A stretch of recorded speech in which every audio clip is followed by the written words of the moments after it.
dare enter, a place forgotten by time, where shadows breathe, and the dead still remember. Sit, watch, and do not look away.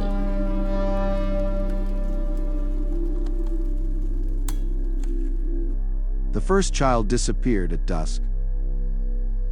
Emma Caraway, 11 years old, last seen near the edge of the old logging trail, chasing her dog into the woods. The search parties combed the pines for days. No footprints, no broken branches, no sound. Just an abandoned scarf fluttering from a branch 15 feet off the ground. After Emma, it was Caleb, then Brianna, then Thomas. One by one, the children vanished. Always at sunset. Always near the forest. The townsfolk began to whisper about the woods again. Old fears resurfaced, stories buried under layers of reason and time. And deep in the forest, something listened. Something hungry. Something patient. Part 2/40, The Rule of Sunset. By the third disappearance, the sheriff imposed a curfew. Nobody outside after dusk. Nobody near the woods. Parents nailed boards over their children's windows. Businesses closed hours early. The town square, once lively and bright, became a ghost town after 6 p.m. But the whispers persisted. They said you could hear it if you listened closely, the wind shifting through the pines, the rustle that wasn't quite natural. A murmur. A chant. Some swore they saw lights deeper in the woods. Not flashlights, not fires, but cold, flickering glows weaving between the trees. Something calling. Something that remembered. And always, the same rule echoed through the frightened town. Never answer when you hear your name in the dark. I wasn't supposed to be out. But curfews mean little when you're 17 and angry at the world. It was just after sunset when I left the diner, jacket zipped high, breath fogging in the sharp air. The town was already dead silent, windows dark, streets empty. The forest loomed across the cracked road, a jagged black wall. I wasn't scared. Not then. I'd almost made it past the trailhead when I heard it. Soft. Barely a whisper. But unmistakable. My name. Illy. I froze, heart hammering. It came again, floating from the trees. Illy, help me. Emma's voice. Or something wearing it. Something that knew exactly how to pull me closer. I stood there, shivering, not from the cold, but from something deeper, older. The tree swayed, branches clawing the sky. Another voice joined the first. Caleb's. Illy, it's so dark. Then Brianna's. Then Thomas's. Each one calling, begging. The same familiar tones, the same desperate pull. I knew it was a trap. I knew no good would come from stepping off the road. But something inside me, something primal, urged my foot forward. Just one step.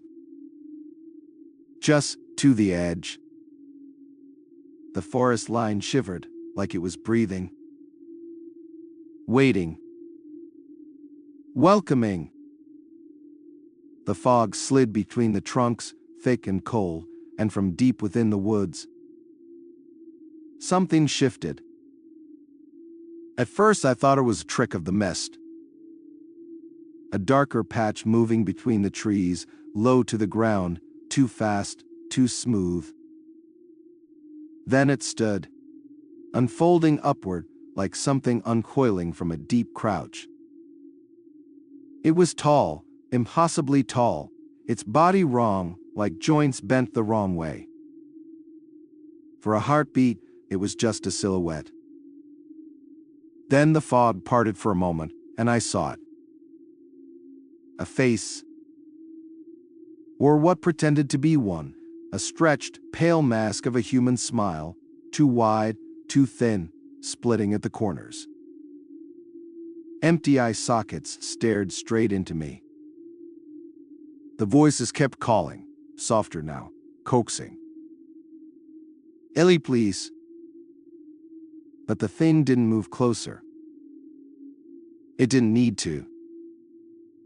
Because I had already stepped too far off the road. The ground under me shifted. Soft at first, then sinking. Like stepping onto a rotten sponge.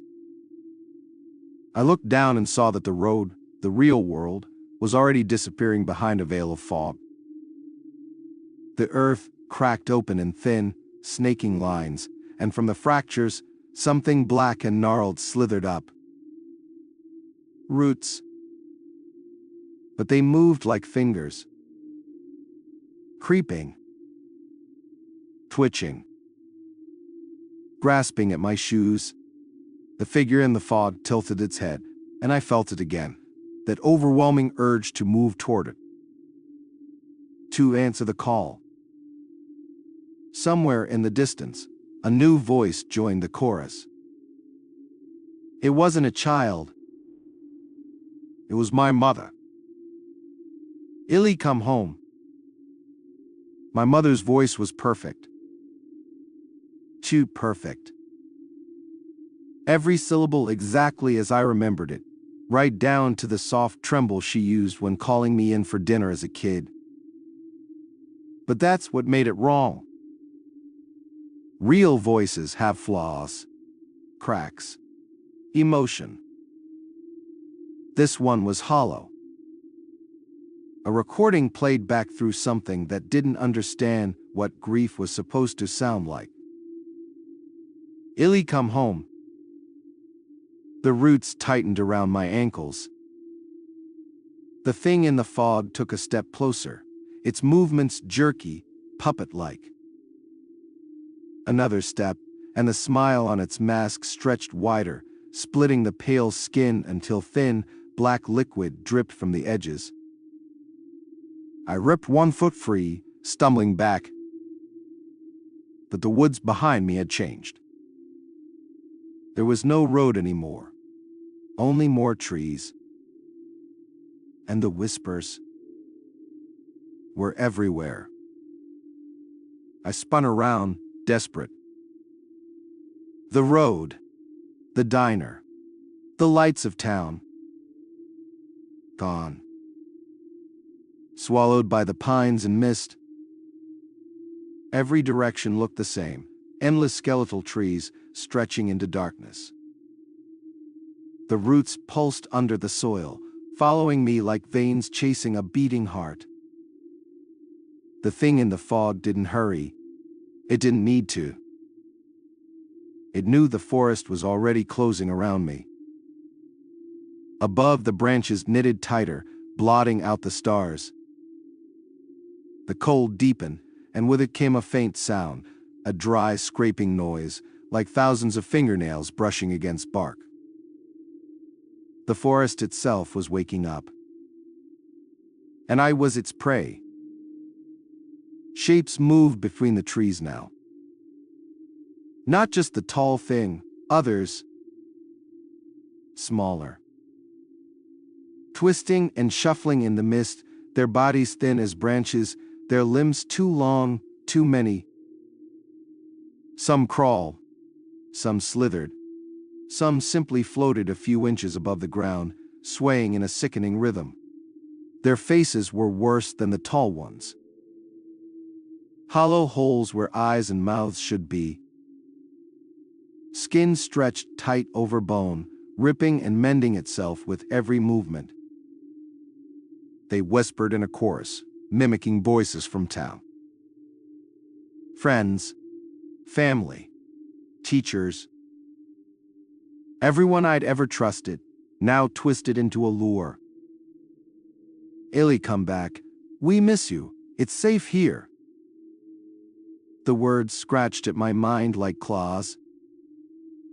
I stumbled backward, realizing too late. They were hurting me, driving me toward something waiting deeper in the woods. My foot struck something hard. A worn trail, half swallowed by the earth, an ancient logging path from before the town even existed. The hollow ones didn't cross it. They lingered at the edges, twitching and hissing softly, as if the path itself repelled them. For a moment, I had hope. Maybe it was safe. Maybe it was meant to be found. I sprinted onto it, boots pounding against the cracked stones, the fog parting just enough for me to see a few feet ahead. Behind me, the whispers grew angry, desperate.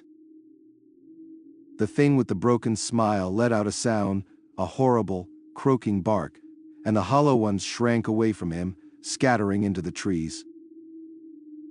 He was coming himself now, and he didn't seem afraid of the path.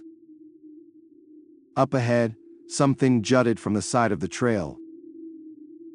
An old wooden post, half rotted, barely standing. At its top, a shattered sign swung in the dead wind.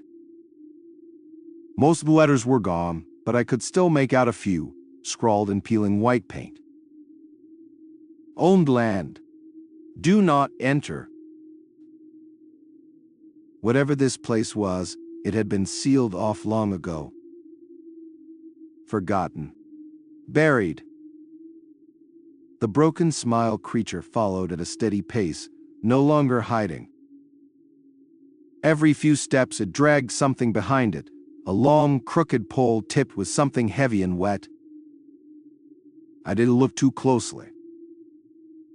I ran faster.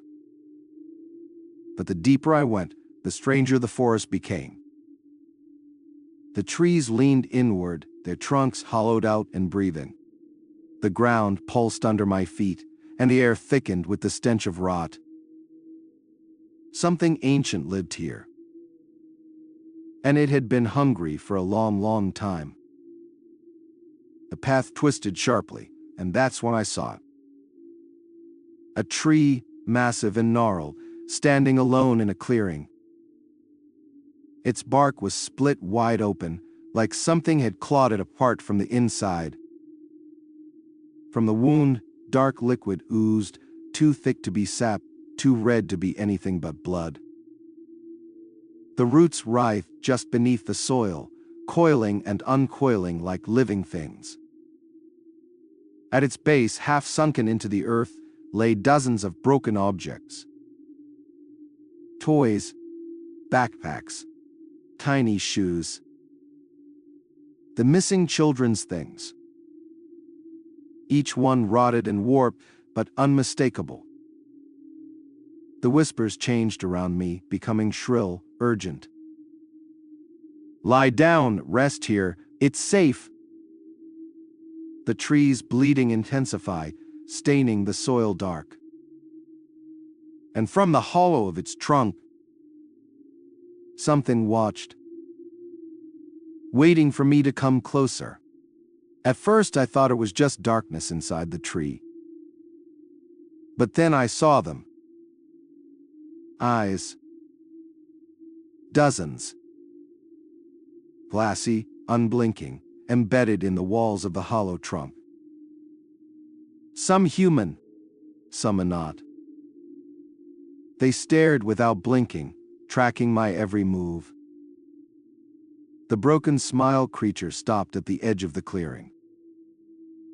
It didn't step closer.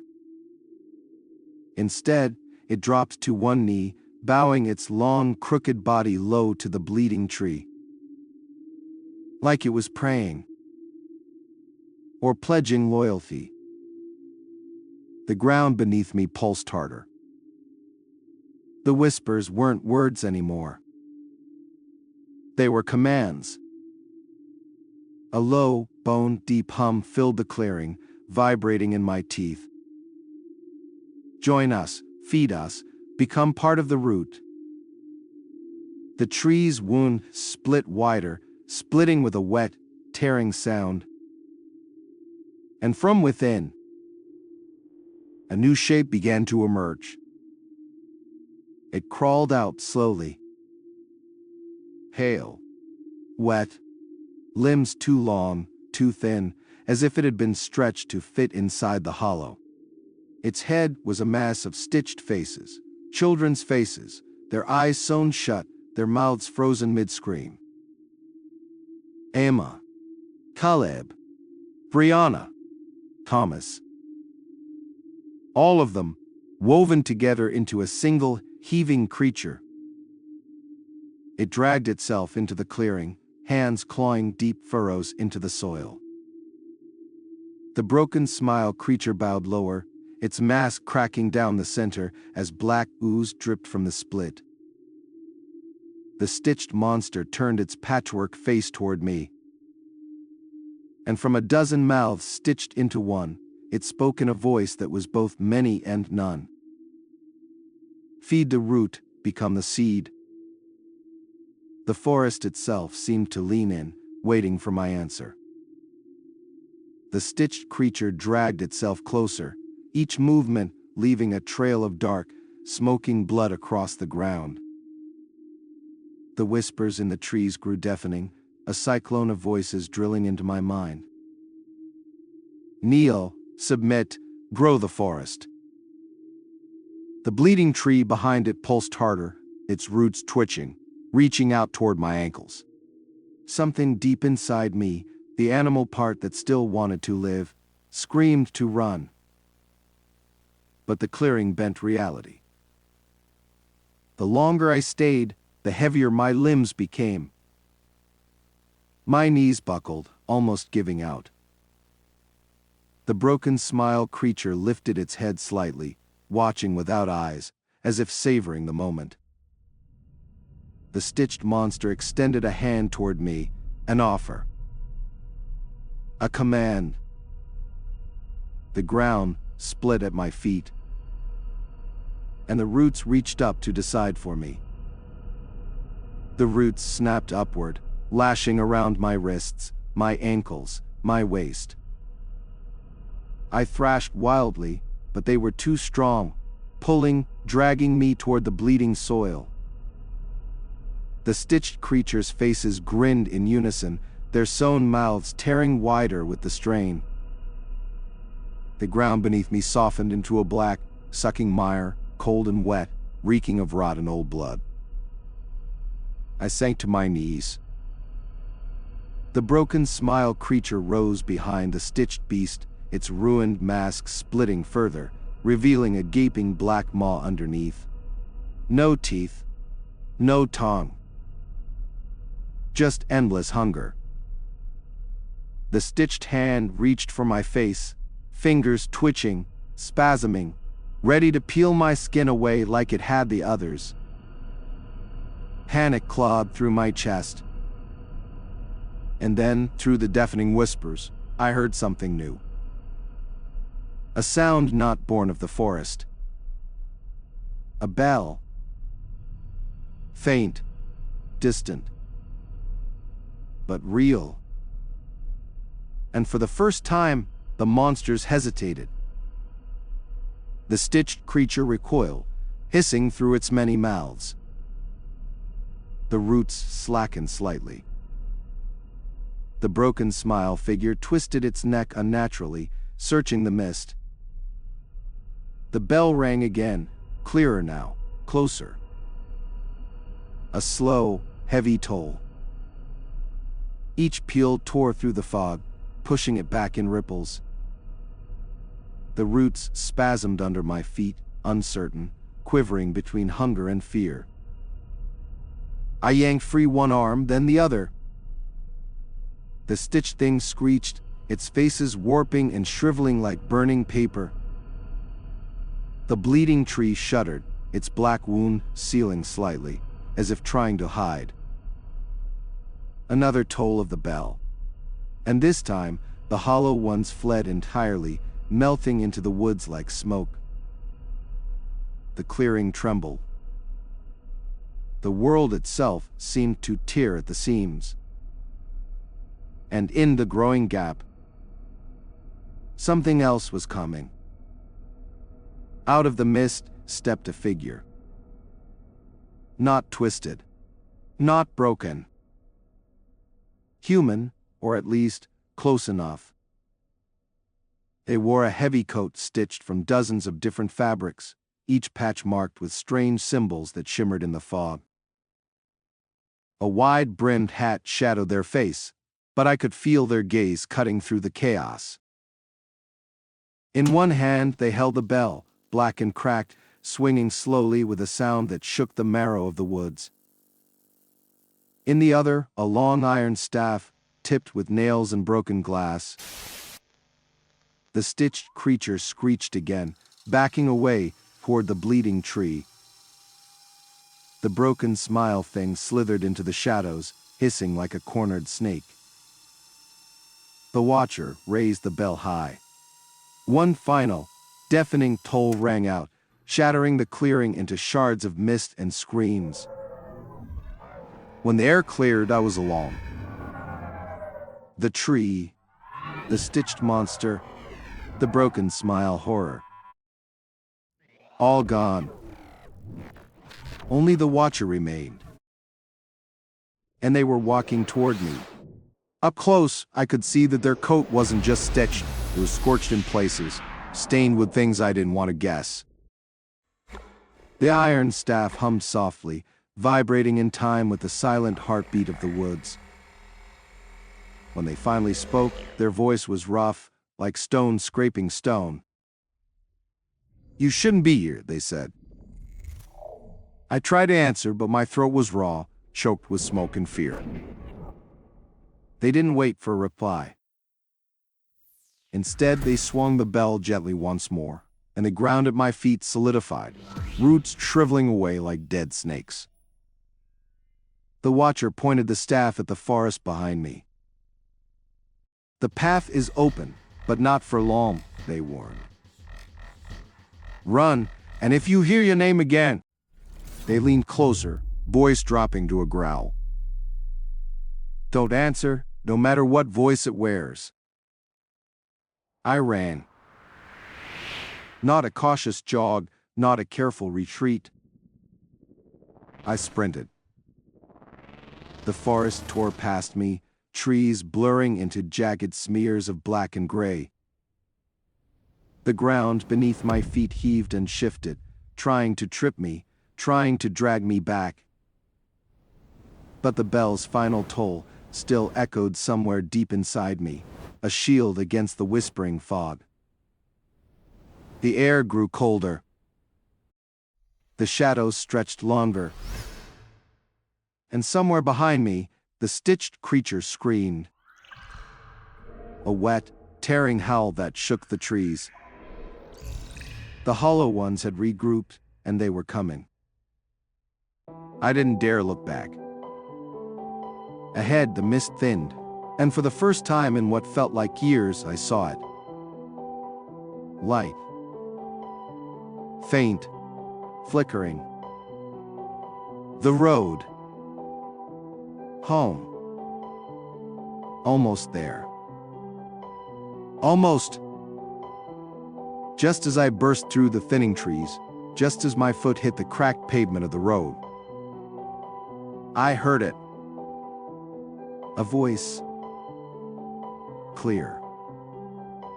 Sharp. "Illy, stop." It was my father's voice. Dead for 5 years. I skidded instinctively, part lurching, nearly tumbling back into the grasp of the roots. "Son, please." The voice was perfect. Warm. Familiar. The sound of Sunday afternoons fixing the truck. The smell of cigarettes and engine grease. Everything in me screamed to turn around, to look for him, to run into his arms. But the Watcher's warning burned in my mind. Don't answer, no matter what voice it wears. My hands trembled. Tears blurred my vision. Behind me, the tree shivered. And then I heard the voice again, but this time it was wrong. Too smooth, too eager. Come back, come back. I gritted my teeth, and I ran harder. My legs screamed with every step. The mist clawed at my skin, desperate, unwilling to let me go. Behind me, the forest howled, a sound made not by wind, but by the stitched mouths of 100 lost souls. The road ahead pulsed like a mirage, shifting and shimmering. Was it real? Or another trick? I didn't care. I had to believe. I hurled myself forward, out of the last wisps of the fog onto the cracked asphalt. The second my feet hit solid ground, the forest recoiled. The trees twisted violently, their branches snapping back with a deafening crack. The mist folded in on itself, screaming. The hollow ones shrieked and dissolved like paper in flame. And then, silence. Real silence. Heavy, blessed. I collapsed onto the cold, rough road, gasping for air. But even as I lay there, I knew it wasn't over. Not yet. I forced myself upright, knees shaking. The night air outside the forest was clearer, but colder too, sharp enough to bite into my lungs. For a moment, I thought I was safe. Then I looked down. Around my ankles, where the roots had grabbed me, thin black lines pulsed beneath my skin. Veins, but not mine anymore. They twitched on their own, curling slightly toward the forest like tiny, hungry tendrils. Panic flared. I clawed at my legs, desperate to rip the infection out. But the blackness didn't move. It had already rooted itself deep inside me. The Watcher's warning echoed again. You left the forest, but it never leaves you. The realization hit like a hammer. I hadn't escaped. Not fully. I was still tethered. Still connected. And somewhere in the dark, something was pulling the tether tighter. The ground under my feet vibrated, faint at first, then stronger. I looked up. The sky, once starless and black, now pulsed with a deep, bruised red glow, like a heartbeat, slow and terrible. Each throb sent ripples through the clouds, twisting them into shapes I didn't want to recognize. Faces, hands, open mouths, screaming silently. The infection in my legs pulsed in time with the sky, sinking, bonding. Far down the road, just beyond the curve where the mist still clung, I saw figures standing motionless. Waiting. Not the Watcher. Something worse. Something wearing a face I hadn't seen yet, but somehow already feared. I staggered back a step. The road behind me cracked open in a jagged line, black roots writhing up through the pavement like snakes. The forest wasn't done with me. It was only changing its rules. The asphalt beneath me wasn't solid anymore. It heaved and buckled, cracking open like dry skin. From the splits, mist oozed upward, thick and oily, curling into shapes that almost looked human, but never quite. The figure ahead stepped closer. It moved wrong. Not walking, gliding just above the ground, toes never touching the road. The red sky pulsed again, brighter, faster. My infected veins burned like fire under my skin, pulling me toward the figure against my will. The voice came again. Not spoken. Inside my head.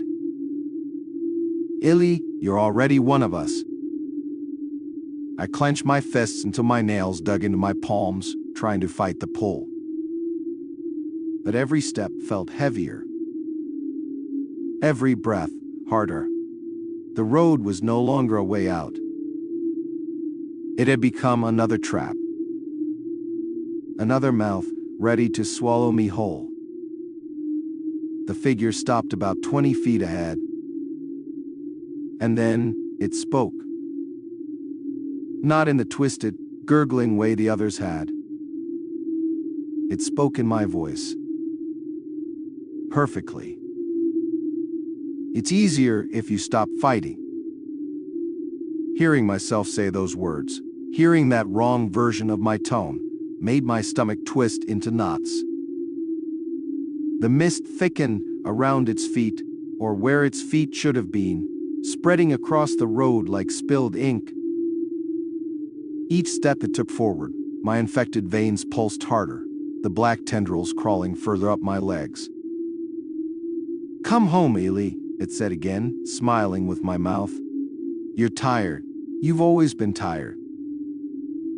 The memory of sleepless nights, the ache of hopelessness, the old wounds I thought I'd buried, they all rose up, sharper than ever. It was using me against myself, trying to break me from the inside. One more step, and it would reach me. One more second, and I might not have the strength to resist. The thing wearing my voice stretched out its hand, palm up, inviting. And for a heartbeat, I wanted to take it. And the pain, the exhaustion, the fear. But somewhere deep inside, a flicker of something stronger stirred. Rage. Real, human rage. At being hunted. At being twisted. At almost letting them win. I clenched my fists tighter, feeling the cuts in my palms bleed. And then I remembered. The bell. The Watcher's bell. The way it shattered illusions, tore through the fog. I had no bell, but I had my voice. I drew in a shaking breath, and I screamed. Not words, not fear. Defiance. The sound ripped through the fog like a blade. The thing wearing my face staggered back, its mouth twisting open in a silent, angry howl. The mist recoiled. The cracks in the road widened. And for the first time, I saw what it really was. Where my reflection thing once stood, the mask cracked. Beneath the human face, there was nothing. No bone, no flesh, no light. Only a chasm, an endless black hollow, like someone had scooped the soul out and left only hunger.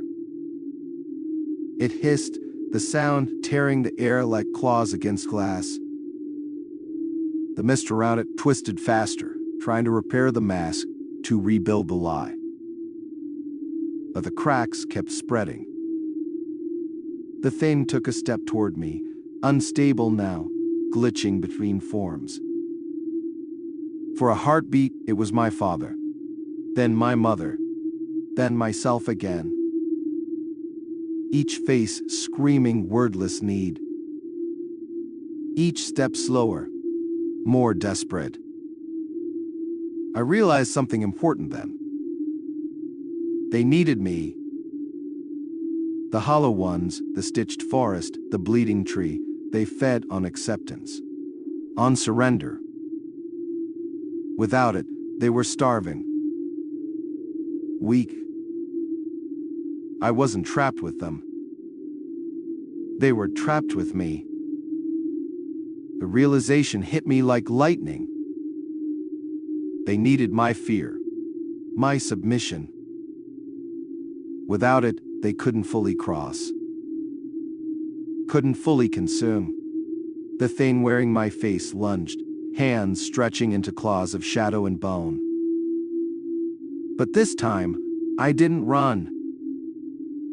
I didn't flinch. I stepped forward. Toward it. It faltered. The black mist around its arms frayed at the edges, the hollow where its face should have been twisting in confusion.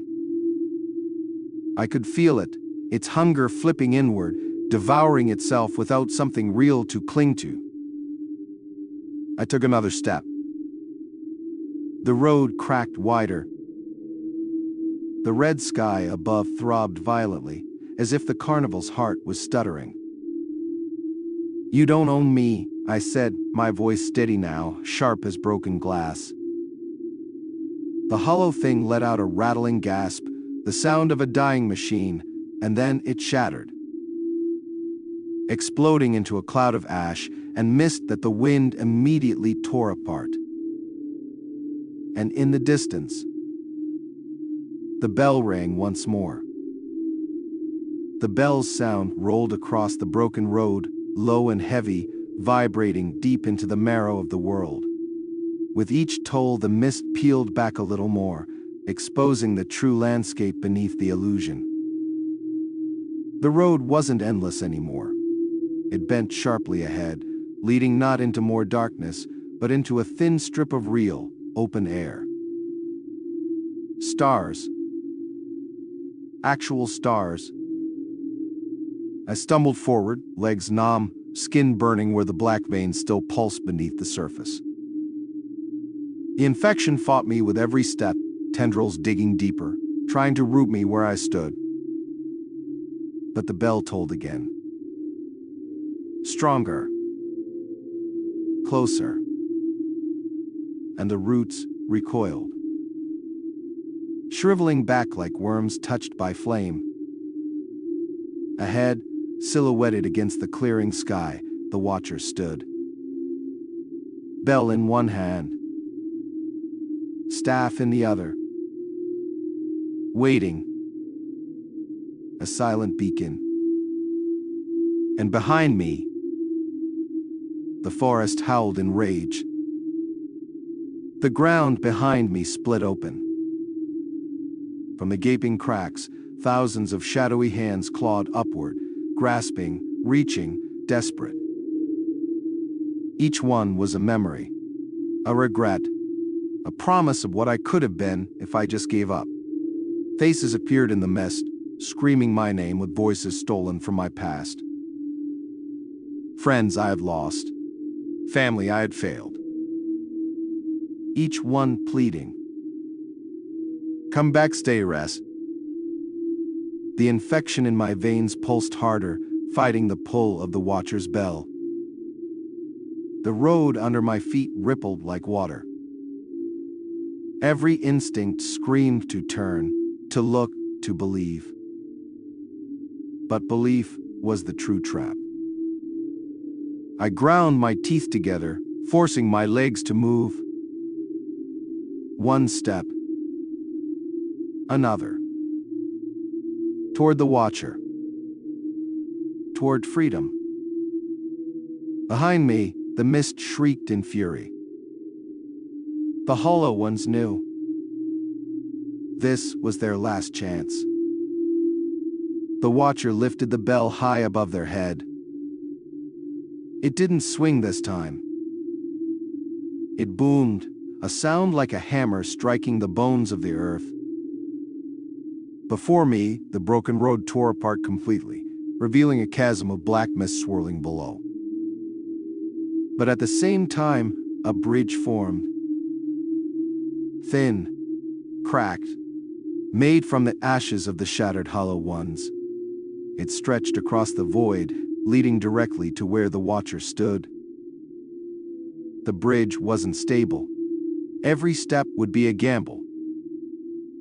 Behind me, the mist roared, 1,000 stitched voices screaming in rage and despair. The black veins in my skin writhed, trying to anchor me to the broken ground. This was it. No more running. No more fear. Either I crossed, or I became another whisper in the mist. I took the first step onto the bridge of ash. It groaned under my weight, but it held. For now. As I moved across the bridge of ash, each step sent ripples through the brittle surface. And with every ripple, a memory surfaced. The bridge fed them to me like poison candy. Flickers of my worst regrets. The friend I had abandoned when he needed help. The call I hadn't returned before it was too late. The promises I had broken. The lies I had told myself to survive. Each step grew heavier, as if the weight of every failure was being stitched into my bones. The mist whispered at my back. You don't deserve to leave. You are already one of us. I staggered, falling to one knee. The ash cracked beneath me, tiny fractures spidering outward. One wrong move, one wrong thought, and I would fall. Fall forever. The Watcher stood silent ahead, staff planted firmly into the earth. Waiting. Watching. Judging. I gritted my teeth. Dug bloody fingers into the crumbling ash. And forced myself up. Step after agonizing step. Dragging my sins with me toward the thin sliver of salvation. Halfway across the bridge of ash, the mist struck back. It rose in a great wave behind me, howling like a beast unleashed. The memories it had used as chains twisted into physical shapes, shadowy forms of the people I had failed.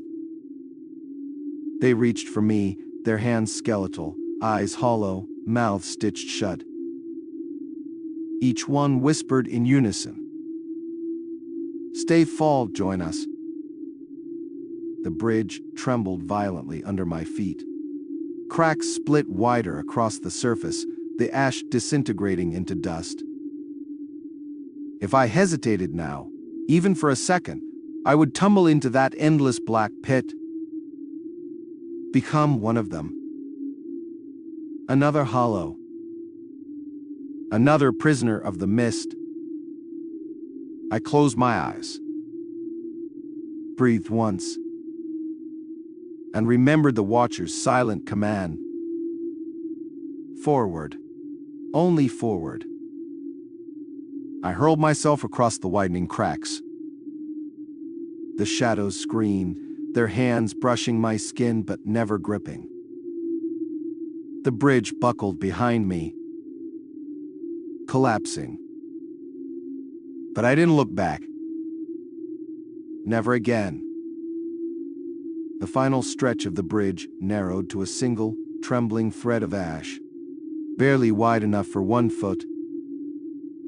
Beneath me, the chasm roared, an endless howl of lost souls swirling in the blackness. The Watcher was only a few steps away now, arm outstretched, staff planted like a beacon of gravity. The infection in my legs burned hotter than ever, the black veins writhing under my skin, desperate to pull me down. The mist behind me shrieked one last time, a sound like tearing flesh, as the remnants of the hollow ones hurled themselves forward, a tsunami of desperate shadows. I had no time to think. No time to hesitate. Only time to move. I lunged, throwing every ounce of strength I had left into the final step. The ash crumbled the moment my foot left it. I fell straight into the Watcher's grasp. Their hand closed around my wrist with impossible strength, yanking me forward onto solid ground. Behind me, the bridge of ash dissolved into dust. The mist recoiled with a final, agonized shriek. And for the first time, the chasm was silent. I collapsed onto the cracked earth, gasping, shaking, barely conscious. The Watcher stood over me, silent as always. But now, without the mist clouding my vision, I saw them clearly for the first time. Their face was hidden behind a hood of stitched shadows, but their hands were scarred. Covered in burns, cuts, old wounds. Hands that had pulled others from the brink. Hands that had paid the price. They knelt beside me, and for a moment I thought they might speak. But instead, they pressed their staff against my infected skin. The black veins screamed. I screamed. It felt like fire tearing through every nerve, burning out the corruption that had tried to claim me. When the pain finally stopped, I was left gasping on the ground, sweat-soaked and shaking. But clean. The infection was gone. But the scars it left behind, they would never fade. The Watcher stood, staff tapping the ground once. A command. Get up! I obeyed. Because I understood. Escape wasn't enough. Now, I had a new purpose. The Watcher turned without a word, striding toward the edge of the crumbled world. I followed. The air grew thinner with every step, the stars above sharper, colder. Beyond the broken road, the landscape stretched out, a wasteland of shattered towns, abandoned memories, forgotten lives swallowed by the mist. It wasn't just my town. It was every town. The Hollow Ones had been feeding for longer than I could have ever imagined. The Watcher stopped at the crest of a ruined hill. Below us, through the thinning mist, a faint glow pulsed in the distance. Another town. Another carnival. Another trap being set. The Watcher pointed. No words. No explanation. Just a simple truth. It never ends. Someone always wandered too close. Someone always took the ticket. Someone always needed saving. The Watcher turned their hooded face toward me. And for the first time, I understood. They hadn't saved me just to rescue one soul. They had saved me to make me ready. To take up the burden. To join them. To become the next Watcher. The Watcher extended the staff toward me. Not forcing. Not demanding. Offering. The wood was ancient, carved with symbols I didn't recognize, etched deep with scars from battles I couldn't imagine.